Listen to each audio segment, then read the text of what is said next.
ஜெபம். அன்பின் தகப்பனே, உம்மை நன்றியோடு துதிக்கிறோம் அப்பா, ஸ்தோதரிக்கிறோம், நன்றி செலுத்துகிறோம். உம்முடைய அன்புக்காக, கிருபைக்காக நன்றி அப்பா. காலை தோறும் உம்முடைய கிருபை புதிதாக இருக்கிறதற்காக நன்றி. நாங்கள் தடுமாறும் பொழுதெல்லாம் உம்முடைய கிருபை எங்களை தயவோடு தூக்கி நிறுத்துகிறதற்காக நன்றி அப்பா. சகல சத்தியத்திற்கு நேராக எங்களை நீர் வழி நடத்தி கொண்டிருக்கின்றீர். சத்திய ஆவியானவரே, வேதத்தின் ரகசியங்களை எளிமையாக எங்களுக்கு கற்றுக் கொடுக்கிறதற்காக நன்றி அப்பா. கிறிஸ்துவுக்குள்ளான எங்களது அதிகாரத்தை எங்களுக்கு நீர் சொல்லிக் கொடுத்து கொண்டிருக்கின்றீர். தடைகளை, மனக்கடினத்தை இயேசுவின் நாமத்தினாலே அப்புறப்படுத்துகிறேன். என்னை முழுமையாக அர்ப்பணிக்கிறேன். ஏற்ற மன்னாவை தாரும். வார்த்தையாக நீர் கடந்து வருகிறதற்காய் நன்றி செலுத்துகிறேன். இயேசுவின் மூலம் ஜெபிக்கிறேன் நல்ல பிதாவே, ஆமேன். Praise the Lord. ஹல்லேலூயா. நன்றி இயேசுவே. தேவன் மனிதனை தமது சாயலில் படைத்து இந்த பூமியை உருவாக்கி, பூமியில் உள்ளவற்றை உருவாக்கி, பூமியை ஆளும் அதிகாரத்தை மனிதர்களுக்கு கொடுத்திருக்கின்றார். இந்த பூமியின் மீது தேவன் செயல்படுவதற்கு, அவரது விருப்பத்தையும் அவரது வல்லமையையும் வெளிப்படுத்துவதற்கு ஒரு மனிதனுடைய ஒத்துழைப்பும் உதவியும் அவருக்கு தேவைப்படுகின்றது. கடந்த பகுதியில் நாம் தியானித்தோம். இந்த பகுதியில் தேவனுக்கு எப்படி நம்முடைய ஒத்துழைப்பும் உதவியும் தேவைப்படுகின்றதோ அது போலவே சாத்தானுக்கும் நம்முடைய ஒத்துழைப்பும் உதவியும் இல்லாமல் நம் வாழ்வில் அவன் அழிவை, அவனுடைய விருப்பத்தை கொண்டு வர முடியாது. நம்முடைய வாழ்வில் நம்முடைய ஒத்துழைப்பு இல்லாமல் அவன் நுழைய முடியாது. இந்த சத்தியத்தை நாம் தியானிக்க போகின்றோம். ஏனென்றால் அநேகருக்கு இந்த உலகத்தில் எதிரான ஒரு சக்தி இருப்பது தெரிவது இல்லை. எல்லாவற்றையும் தேவன் பார்த்து கொள்ளுவார் என்று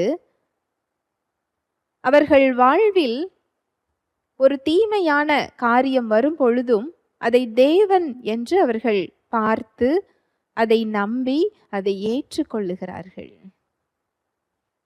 வேதம் தெளிவாக சொல்லுகின்றது, திருடன் திருடவும் கொல்லவும் அழிக்கவும் வருகிறானே அன்றி வேறொன்றுக்கும் வரான். நானோ அவைகளுக்கு ஜீவன் உண்டாயிருக்கவும் அது பரிபூரணப்படவும் வந்தேன் என்று அவரது வார்த்தை சொல்லுகிறது. தேவன் ஒருவரையும் பொல்லாங்கினால் சோதிக்கின்றவர் அல்ல. தெளிவாக சத்தியம் சொல்லுகின்றது.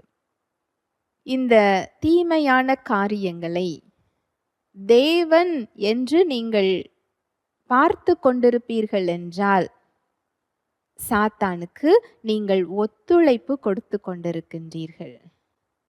உங்களது அறியாமைதான் நீங்கள் அவனுக்கு கொடுக்கின்ற ஒத்துழைப்பு. வேண்டும் என்றே யாரும் திருடனுக்கு அனுமதி கொடுப்பது இல்லை.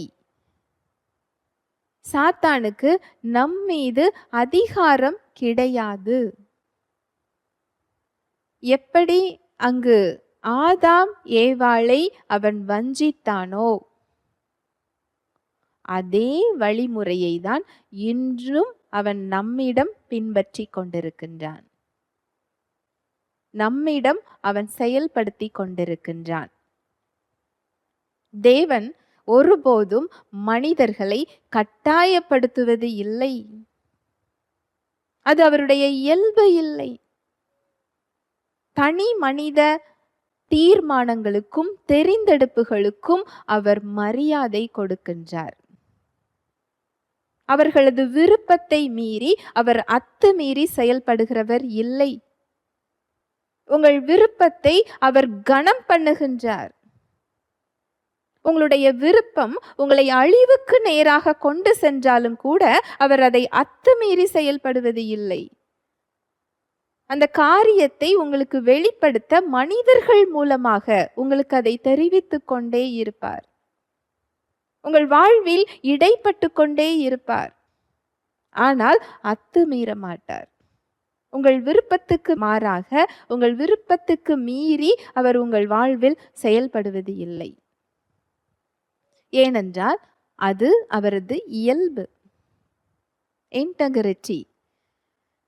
அவருடைய வார்த்தைக்கு அவர் உண்மையுள்ளவராக இருக்கின்றார். அவருடைய வார்த்தையை அவர் மீறுவது இல்லை. அவர் இந்த பூமியை ஸ்தாபித்திருக்கின்ற, செயல்படுத்தி கொண்டிருக்கின்ற அந்த அதிகார அமைப்பை அவர் உடைப்பது இல்லை, மீறுவது இல்லை. அந்த அமைப்பிற்கு ஒத்துழைத்து அவர் செயல்பட்டு கொண்டிருக்கின்றார். அந்த விதிகளின்படி அவர் செயல்பட்டு கொண்டிருக்கின்றார். அதனால்தான் அங்கு ஆதாமும் ஏவாளும் பாவம் செய்யும் பொழுது சாத்தான் அவர்களை வஞ்சித்து தேவன் அவர்களுக்கு கொடுத்திருந்த அதிகாரத்தை ஏமாற்றி பெற்றுக்கொள்ளும் போது தேவன் சாத்தானை அழிக்கவில்லை. ஏனென்றால் அதை அவர் செய்திருந்தால் அது அவருடைய இயல்புக்கு மாறானது. அவர் நீதியுள்ள தேவன். பூமியின் மீது அதிகாரத்தை மனிதனுக்கு கொடுத்த பிறகு அவர் அத்துமீறி மனிதனுக்கு மேற்பட்டு சாத்தானிடம் அந்த அதிகாரத்தை வாங்குவதோ அழிப்பதோ அது ஒரு அநீதியான ஒரு காரியம். அதை மனிதன்தான் செய்ய முடியும். அதனால் அவர் அவ்வாறு செயல்படவில்லை. அவர் கொடுத்திருந்த அதிகாரத்தை ஆதாம் சாத்தானுக்கு கொடுக்கும் பொழுதும் அங்கு ஒரு மாற்று திட்டத்தை உருவாக்குகின்றார். அவரே மனிதனாக இறங்கி வந்து எதை ஆதாம் இழந்து போனாரோ அதை அவர் மனிதனாக சாத்தானிடம் மீட்டு அதை நமக்கு மறுபடியும் பெற்று கொடுத்திருக்கின்றார். பிலிப்பியர் 2:7-8. தம்மை தாமே வெறுமையாக்கி அடிமையின் ரூபமெடுத்து மனுஷர் சாயலானார். அவர் மனுஷ ரூபமாய் காணப்பட்டு மரண பரியந்தம், அதாவது சிலுவையின் மரண பரியந்தமும் கீழ்ப்படிந்தவராகி தம்மை தாமே தாழ்த்தினார். தம்மை தாமே வெறுமையாக்கி அடிமையின் ரூபமெடுத்து மனுஷர் சாயலானார்.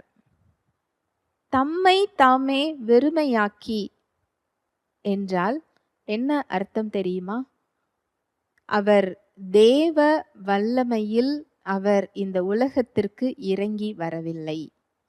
யாரும் அவரை கட்டாயப்படுத்தவும் இல்லை. தாமே விரும்பி அந்த தீர்மானத்தை எடுத்து அவர் மனிதனாக இறங்கி வருகின்றார்.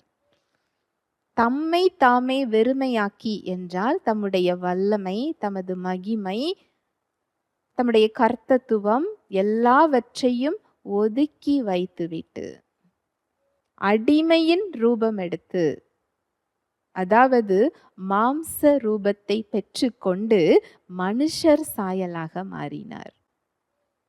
ஏனென்றால் அவர் அவருடைய வார்த்தைக்கு உண்மையுள்ளவராக இருக்கின்றார். இந்த பூமியின் மீது ஒரு மனித சரீரம்தான் செயல்பட முடியும்.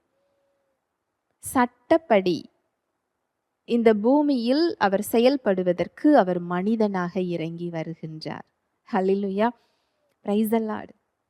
எவ்வளவு பெரிய அன்பு இல்லையா? அவருடைய பார்வையில் நீங்களும் நானும் எவ்வளவு விசேஷித்தமானவர்களாக இருக்கிறோம் இல்லையா?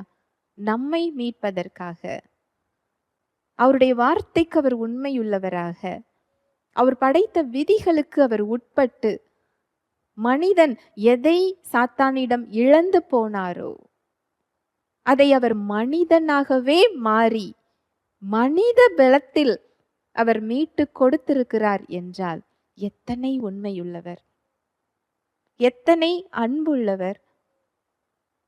ஹல்லேலூயா, பிரைஸ் தி லார்ட். இந்த பூமியின் மீது ஒரு மனிதன்தான் செயல்பட முடியும். மனிதனுக்கு தான் அதிகாரம் இருக்கின்றது.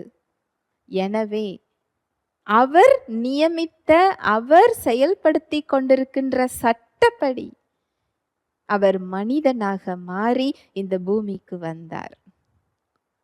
மனிதன் எந்த அதிகாரத்தை சாத்தானிடம் இழந்திருந்தாரோ அதே அதிகாரத்தை ஒரு மனிதன் தான் திருப்பி பெற முடியும். அந்த இழந்த அதிகாரத்தை அவர் மனிதனாக வந்து அவர் பெற்று தந்திருக்கின்றார். எபிரேயர் 2:14. ஆதலால் பிள்ளைகள் மாம்சத்தையும் இரத்தத்தையும் உடையவர்களாயிருக்க அவரும் அவர்களைப் போல மாம்சத்தையும் இரத்தத்தையும் உடையவரானார். மரணத்துக்கு அதிகாரியாகிய பிசாசானவனை தமது மரணத்தினாலே அழிக்கும்படிக்கும்.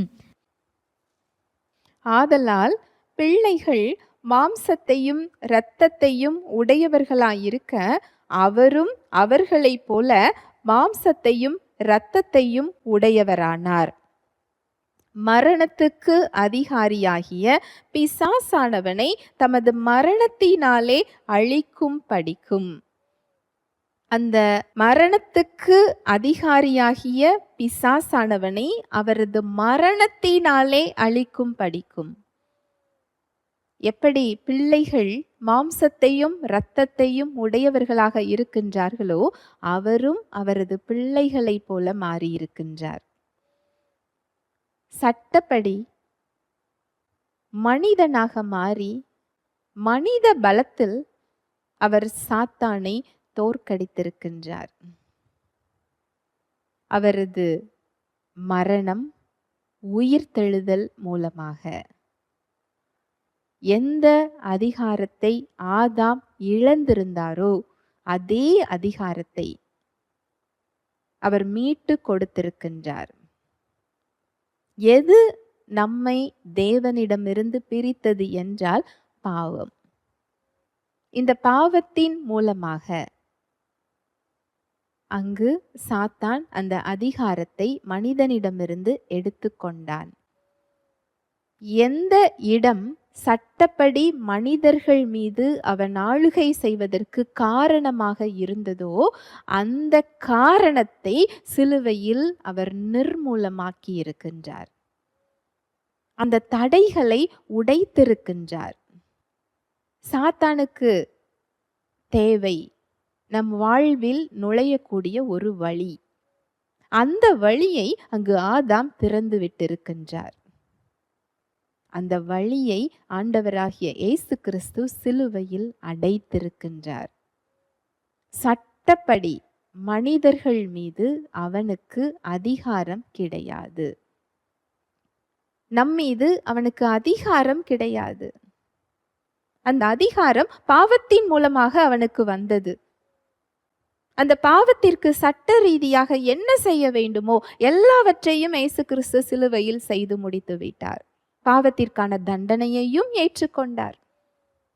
அந்த பாவ இயல்பையும் அவரது இரத்தம் கழுவி சுத்தப்படுத்தி இருக்கிறது. நமக்கு ஒரு புதிய ஆவியை அவர் கொடுத்திருக்கின்றார்.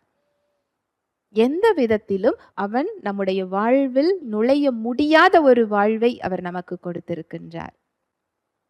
நம்மீது அவனுக்கு இருந்த அதிகாரத்தை உரிந்து கொண்டு, அந்த அதிகாரத்தை உரிந்து கொண்டு அவனை ஒன்றுமே இல்லாமல் ஆக்கி சிலுவையில் அவர் வெற்றி சிறந்திருக்கின்றார். அவரது மரணமும் உயிர்த்தெழுதலும் இந்த வெற்றியை நமக்கு கொடுத்திருக்கின்றது. அவர் எல்லாம் முடிந்தது என்று சொல்லும் பொழுது இந்த யுத்தத்தில் நமக்கு தேவையான எல்லாவற்றையும் அவர் செய்து முடித்து ஒரு வெற்றியை அங்கு அவர் கொடுத்திருக்கின்றார். ஒரு விசுவாசி வெற்றிக்காக போராட வேண்டியது இல்லை. ஒரு விசுவாசி வெற்றியிலிருந்து போராட அழைக்கப்பட்டிருக்கின்றார். ஹல்லேலூயா, பிரைஸ் தி லார்ட். மனிதனுடைய அதிகாரத்தை சாத்தான் பயன்படுத்தி அதை மனிதர்களுக்கு எதிராக அவன் பயன்படுத்தி கொண்டிருக்கின்றான்.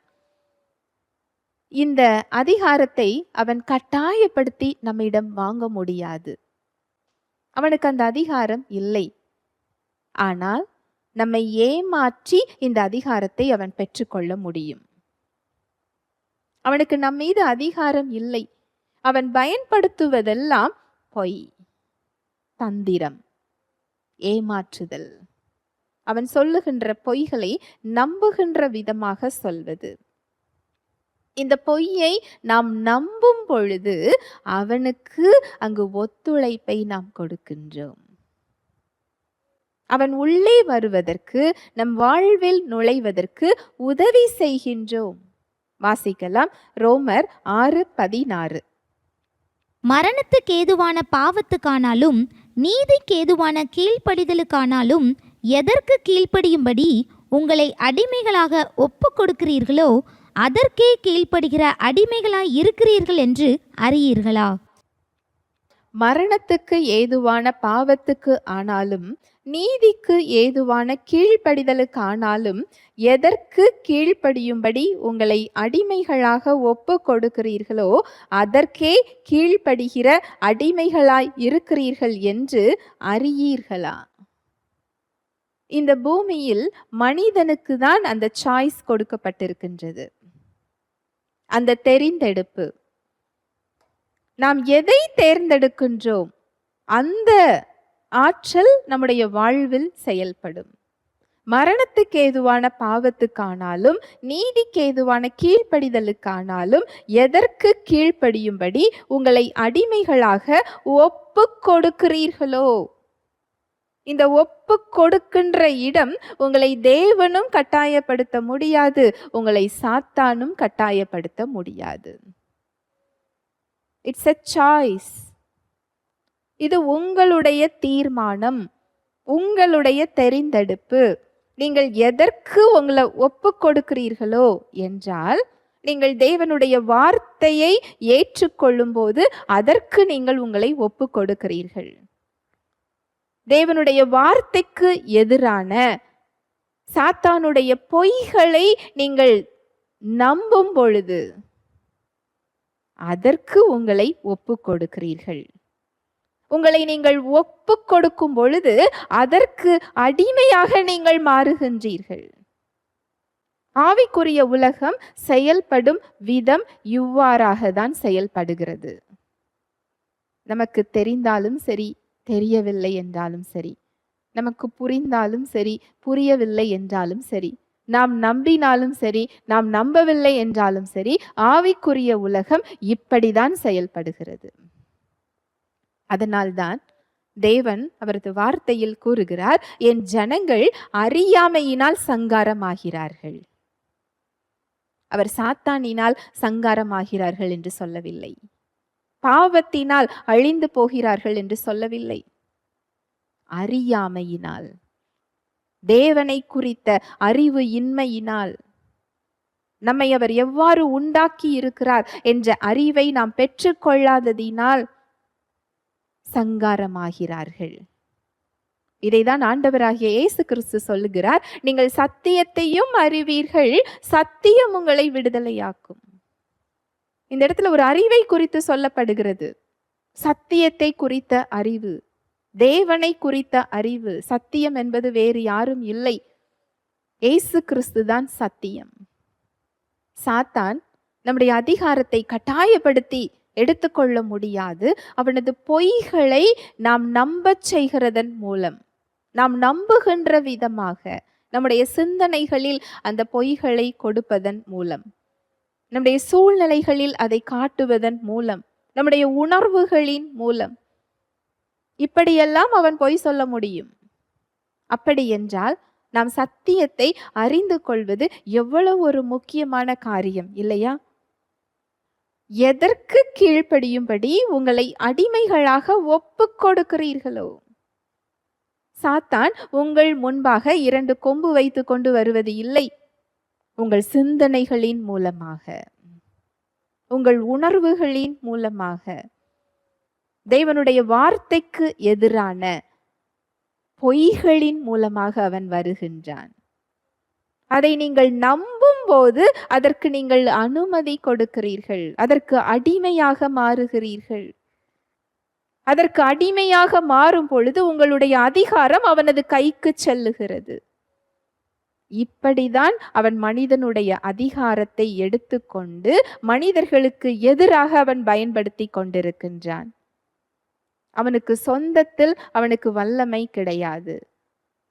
உங்களுடைய ஒத்துழைப்பு இல்லாமல், உங்களது அனுமதி இல்லாமல் உங்களது வாழ்வில் அவன் செயல்பட முடியாது. ஏசாயா 14:16-17. உன்னை காண்கிறவர்கள் உன்னை உற்று பார்த்து உன்னை குறித்து சிந்தித்து, இவன்தானா பூமியை தத்தளிக்கவும் ராஜ்யங்களை அதிரவும் செய்து உலகத்தை வனாந்திரமாக்கி அதன் நகரங்களை அழித்து சிறைப்பட்டவர்களை தங்கள் வீடுகளுக்கு போக விடாமல் இருந்தவன் என்பார்கள்.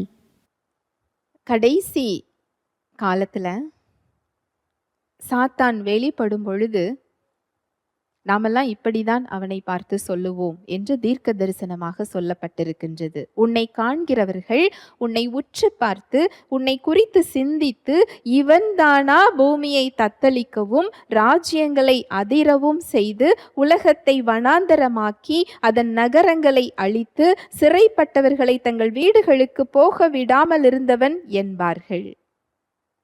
அவனை பார்த்த உடனே இவன்தான் இந்த உலகத்தை இந்த அளவுக்கு அழிவுக்கு உட்படுத்தினவனா, இவன்தான் நம்முடைய வாழ்க்கையை இந்த அளவுக்கு அழித்தவனா, இவனுக்கு ஒரு அதிகாரமும் இல்லையே என்று நாம் சொல்லுகின்ற விதமாக அவன் இருந்து கொண்டிருக்கின்றான். ஹல்லேலூயா, பிரைஸ் தி லார்ட். அவனிடம் எந்த வல்லமையும் இல்லையே, அவன் என்னை ஏமாற்றி என்னுடைய அதிகாரத்தை அவன் எடுத்திருக்கின்றான் என்று அறிந்து கொள்ளுவார்கள். இவன்தான் என் வாழ்வை அழித்தவனா, இவனுக்கு அதிகாரமே இல்லையே, இவன்தான் தத்தளிக்க பண்ணினவனா, இவனுக்கு அந்த அதிகாரம் இல்லையே என்று சொல்லுகிற விதமாக தான் அவன் நின்று கொண்டிருக்கின்றான். ஏனென்றால் ஆண்டவராகிய இயேசு கிறிஸ்து அவனுடைய அதிகாரத்தை உரிந்து கொண்டு மனிதர்கள் மீது சட்டப்படி அவனுக்கு இருந்த அதிகாரத்தை உரிந்து கொண்டு வெளியரங்கமான கோலமாக்கி அவனை ஒன்றுமில்லாமல் ஆக்கி இருக்கிறார். நீங்கள் இந்த சத்தியத்தை அறிந்து கொள்ளும் போது, கிறிஸ்துவுக்குள்ளான அதிகாரத்தை தெரிந்து கொள்ளும் போது இந்த விடுதலையை உங்களால் பெற்றுக்கொள்ள முடியும். இந்த விடுதலையில் உங்களால் வாழ முடியும். உங்களது அனுமதி இல்லாமல், உங்களது ஒத்துழைப்பு இல்லாமல் சாத்தானால் உங்களது வாழ்வில் எதுவும் செய்ய முடியாது. ஹல்லேலூயா, பிரைஸ் தி லார்ட். ஜெபிக்கலாம். அன்பின் தகப்பனே, உம்மை நன்றியோடு துதிக்கிறோம் அப்பா, ஸ்தோதரிக்கிறோம், நன்றி செலுத்துகிறோம். உம்முடைய அன்புக்காக, உம்முடைய கிருபைக்காக, உம்முடைய இரக்கங்களுக்காக நன்றி அப்பா. வார்த்தையாக எங்களோடு இடைப்பட்டு கொண்டிருக்கிறீர். உம்முடைய வார்த்தைகளின் மூலமாக எங்களது அடையாளத்தை கற்றுக் கொடுத்து கொண்டிருக்கிறீரப்பா. கிறிஸ்துவுக்குள்ளான எங்கள் அதிகாரத்தை சொல்லி கொடுத்து கொண்டிருக்கிறீர். விடுதலையில் வாழ எங்களுக்கு வழி காட்டி கொண்டிருக்கிறீர். நன்றி அப்பா. நாங்கள் மாற வேண்டிய இடங்களை, சாத்தானுடைய பொய்களை உம்முடைய வெளிச்சம் எங்களுக்கு காட்டி கொண்டிருக்கிறது. நன்றி செலுத்துகிறோம். இதை கேட்டுக்கொண்டிருக்கிற ஒவ்வொரு சகோதர சகோதரிகளையும் உம்முடைய கரத்தில் தருகிறேன். அவங்க தேவைகள் சந்திக்கப்பட்டதற்காக நன்றி. தடைகள் யாவும் இயேசுவின் நாமத்தினாலே நீங்கட்டும். இயேசுவின் நாமத்தினாலே ஆசீர்வதிக்கிறேன். இயேசுவின் மூலம் ஜெபிக்கிறேன் நல்ல பிதாவே, ஆமேன்.